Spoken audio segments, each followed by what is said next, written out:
মনে করেন রাত্রি 12টা 1টা বাজে, রাস্তা দিয়ে একা একা যাইতেছেন, মসজিদের দান বক্স সাইডে রাস্তার মধ্যে আপনি 1000 টাকা, 500 টাকা, 100 টাকা, মনে করেন 5 টাকা একটা শিখি আল্লাহ রাস্তায় দিলেন।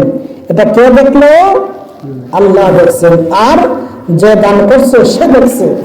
এই গোপন আমলটা আল্লাহর কাছে বড় পছন্দনীয়। জোরে বলেন সুবহানাল্লাহ। গোপনে দান করা এটা আল্লাহর কাছে পছন্দনীয়।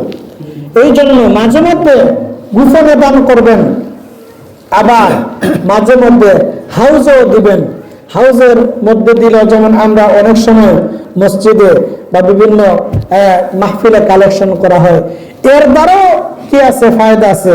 মনে করেন আপনি একজন দিলেন, আগে আপনার দেখা দেখি আরেকজন দিলেন, আপনার দেখা দেখি আরেকজন দিলেন। এই যে আপনার দেখা দেখি আরেকজন দিল, আপনি 500 টাকা দেয়া 500 টাকার সওয়াব পাইলেন। আর আপনার দেখা দেখি আরো যতজন দিবে, আল্লাহ পাক রব্বুল আলামিন আপনাকে ওই যতজন দান করলো আপনার দেখা দেখি, তাদের থেকে আপনাকে একটা সওয়াব স্পেশাল ভাবে দান করবেন, কিন্তু তাদের সওয়াব থেকে কমানো হবে না। এই জন্য মাঝে মধ্যে এইভাবেও দেন, মাঝে মধ্যে গোপনেও দান করবেন। আমরা যে দান করি, এই দানগুলা কি হয়? আল্লাহ পাক রব্বুল আলামিন বলেন, মাসালুল্লাযীনা ইউনফিকুনা আমওয়ালাহুম ফি সাবিলিল্লাহ, যারা আল্লাহর রাস্তায় দান করে তাদের উদাহরণটা হলো এরকম, কামাসালি হাব্বাতিন আনবাতাত সাবআ সানাবিলা ফি কুল্লি সুমবুলাতিন মিআতু হাব্বা। আল্লাহ বলেন, যারা আল্লাহর রাস্তায় দান করে তাদের উদাহরণটা হলো একটা চারা বীজের মতো। কিসের মতো? চারা বীজের মতো। মনে করেন একটা দান বা একটা গম আপনি কি করলেন? রোপণ করলেন। কামাসালি হাব্বাতিন আনবাতাত সাবআ সানাবিলা, এই যে একটা চারা বীজ আপনি রোপণ করলেন, এই চারা থেকে কি হয়? 7টা দানা গজায়। কয়টা দেয়? শীষ। 7টা শীষ দেয়। আপনি একটা দান রইলেন, একটা আলি, এই একটা আলির থেকে কয়টা হয়? 7টা।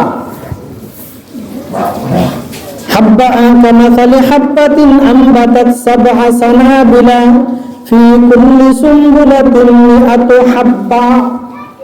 এই একটা চারা বীজ রইলেন, এটার থেকে শীষ গজাইল 7টা। এই 7টা শীষে প্রত্যেকটার মধ্যে আবার 100 করে দান হইল। তোমরা কয়টা হইল? 7টায় 100 করে কয়টা হয়? 700টা। একটা চারা বীজ রইলে কয়টা হয়? 700টা।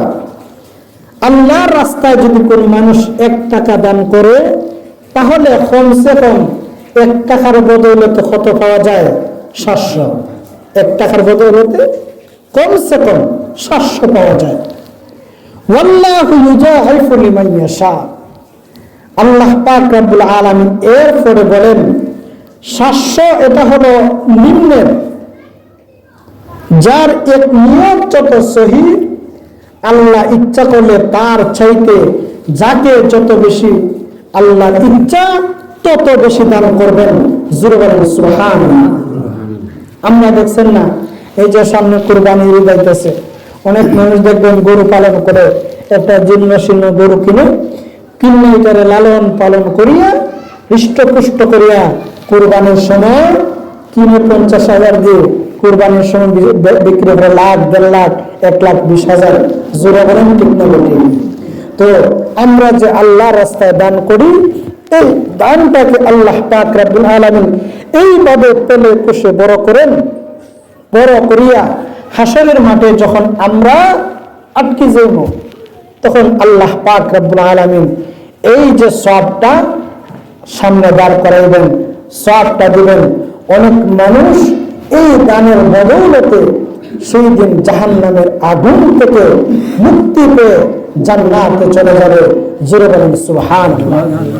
তাহলে আল্লাহর রাস্তায় দান করলে, 1 টাকা দান করলে মিনিমাম কত? 700। 1 টাকা দান করলে মিনিমাম 700 নাকি। আর নিয়ত যদি ভালো হয়, সহি হয়, আল্লাহ যাকে যত বেশি ইচ্ছা করেন ততই দান করতে পারেন। আল্লাহ এই কথাটা বলছেন, ওয়াল্লাহু ইউযাইফু লিমান ইয়াশা, আল্লাহ ইচ্ছা করলে আরো অনেক বেশি দান করবেন, কত বেশি তার কোনো সীমা নাই। এই জন্য আল্লাহ রাস্তায় বেশি বেশি দান করা। দান করলে আপনি ধনী আছেন, গরিব আছেন, ধনী থাকলে বেশি দেন, বেশি থাকলে বেশি দেন, কম থাকলে কম দেন। হযরত বিলাল হাবশী রাদিয়াল্লাহু তাআলা গোলাম মানুষ, কিচ্ছু নাই, কিছু নাই, শুধু পরনের শুধু একটা কাপড়, একটা গামছা, এও গায়ে দেওয়ার মতো নয়, শুধু সত্র আওরাত, নাভি থেকে হাঁটু পর্যন্ত দেখা যায়। আল্লাহ রাসূল বলেন, ও বিলাল, তুমিও আল্লাহ রাস্তায় দান করো। সুবহানাল্লাহ। আল্লাহ রাস্তায় দানের মধ্যে এত আল্লাহ খুশি হন। খন্দকের যুদ্ধের সময় আল্লাহ রাসূল চাদর বিছাইছেন যে হে সাহাবায়ে কেরাম, হে আল্লাহর বান্দাগণ, আল্লাহর রাস্তায় দান করো। হযরত উমর রাদিয়াল্লাহু তাআলা আনহু ভাবলেন যে হযরত আবু বকরের সাথে তো খুব সময় আমি নেক কাজের দিকে আগাইতে পারি না, প্রতিযোগিতা হয় নেক কাজের দিকে। হযরত আবু বকরকে আমি কোন সময় ওভার করতে পারি না, ওভারটেক করতে পারি না, সব সময় আবু বকরের আগেই থাকেন। আজকে একটা সুযোগ হয়েছে, আমার সম্পদের যা আছে, হযরত উমর কি করছেন, সম্পদের সম্পূর্ণ সম্পদটারে দুই ভাগ কইরা এক ভাগ আল্লাহ রাসূলের দরবারে নিয়ে আসছেন। এক ভাগ বাড়ির জন্য রাখছেন, এক ভাগ নিয়ে আসছেন। আল্লাহ রাসূল জিজ্ঞাইলেন, উমর কি করছো? বলে, হুজুর, সম্পদের দুই ভাগ কইরা এক ভাগ নিয়ে আসছি, আর এক ভাগ ঘরে রেখে আসছি। হযরত উসমান রাদিয়াল্লাহু তাআলা আনহু 4 ভাগের এক ভাগ নিয়ে আসছেন। হযরত আবু বকর সিদ্দিক রাদিয়াল্লাহু তাআলা আনহু তিনি চিন্তা করলেন যে আল্লাহ রাসূল চাদর মুবারক বিছাইছেন, আমার ঘরে কোনো সম্পদ থাকবে, এটা হয় না। আল্লাহ রাসূল হযরত আবু বকর সিদ্দিক রাদিয়াল্লাহু তাআলা আনহু ঘরের মধ্যে যা কিছু ছিল, শুধু নিজের পরনের আর স্ত্রীর পরনের কাপড় রাইখা যা কিছু ছিল সব কিছু হান্ডি পাতিল যা আছে গাট্টি বিজয় কইরা আল্লাহ রাসূলের সামনে না দৌড়া দিচ্ছেন। সুবহানাল্লাহ। হযরত রাসূল করিম সাল্লাল্লাহু আলাইহি সাল্লাম আবু বকরকে জিজ্ঞেস করলেন, আবু বকর, তুমি কি নিয়ে আসছো? বলে, হুজুর, আমার ঘরের মধ্যে যা ছিল সব কিছু নিয়ে আসছি। বলে, ঘরের মধ্যে কাকে রাইখে আসছো? বলে, আমি আল্লাহ এবং আল্লাহ রাসূলকে ঘরের মধ্যে রেখে আসছি। সুবহানাল্লাহ। হযরত আবু বকর সিদ্দিক রাদিয়াল্লাহু তাআলা আনহুর আমল দেখিয়া আল্লাহ পাক রব্বুল আলামিন সাথে সাথে জিবরাইলকে পাঠাইছেন। জিবরাইলকে পাঠাইয়া বলেন যে আমার নবী হযরত মুহাম্মদ রাসূলুল্লাহ সাল্লাল্লাহু আলাইহি ওয়াসাল্লামের মারফতে পৌঁছাও যে আমি আল্লাহ আবু বকরকে সালাম দিছি। সুবহানাল্লাহ।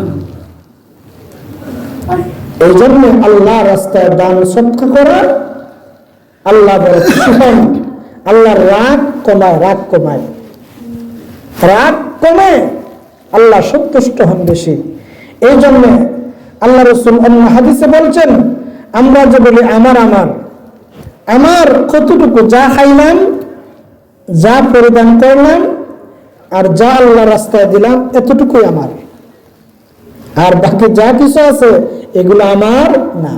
এগুলো আমি আরো অনেক দিন বুঝাইছি, যাই হোক লম্বা করার সুযোগ নাই। এই জন্যে আল্লাহ রাস্তায় যতটুকু দিলেন এটাই আপনার। আপনি রাইখা গেলে আপনার সন্তানে দিবে কিনা সেটা নিশ্চয়তা নাই, তখন সেই সম্পদের মালিক আপনার সন্তান, আপনি নিজে রইলেন না। এই জন্য নিজের যতটুকু সামর্থ্য আছে আল্লাহ রাস্তায় দেন। আর আল্লাহ রাস্তায় ইচ্ছা করলে দেওয়া যায় না, আল্লাহর কাছে দেওয়ার মতন তৌফিকও চাওয়া লাগে। সকলের সম্পদ দিতে পারে না, আল্লাহর হাজর লাগেও না। অনেক মানুষের একটু আগে আমরা আলোচনা করছি, অনেক মানুষ আছে শাহজাহান তাজমহল বানাইলো কিন্তু আল্লাহর বাড়িতে যাওয়ার সুযোগ হয় না।